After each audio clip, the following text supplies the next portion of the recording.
Hey, my name is Dr. Sean Price, clinical coordinator here at Kairos Spa. Today we are discussing video number 4 in our low back pain series, specifically more geared towards stenosis, which is narrowing of a pathway for a nerve, or it could be the spinal cord. But in this video I want to talk about non-surgical spinal decompression and how that can affect stenosis. So in this example I've got parts of a spine drawn up. So these squares are the vertebrae, and in between the vertebrae are your discs. So there can be two different types of stenosis. There can be the type where the disc has deteriorated and has lost its disc height. We call that degenerative disc disease, degenerative joint disease. So you got that decreased disc height, and that can cause a closing of the holes that the nerves will come out of. And then another example of stenosis is when you have a disc that is actually bulging or herniating, and it's going out into either toward the area towards the canal, or it's going out to the left or right and affecting one of the peripheral nerves coming off the spinal cord. So those are two different types of stenosis, and again, that just means narrowing of a pathway or a canal. So non-surgical decompression, what non-surgical decompression is number one, it is a painless technique. Most of our patients sleep while they're on the table.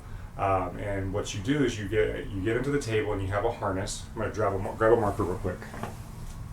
You get into the table, and the table is laying horizontal, and the table is split, and then we have a tower that's over like this.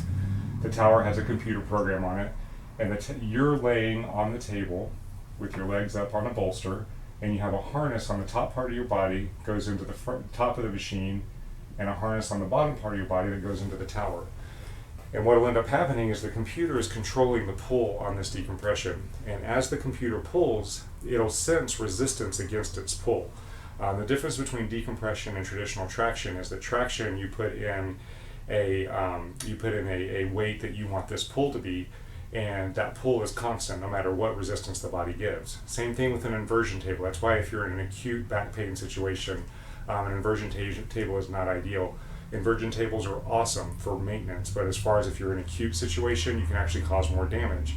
Because when you start pulling on a joint, let's say we're talking about this joint right here, because there's an injury here, the body's going to try to protect that joint. So the muscles around it are going to contract and try to stabilize the joint.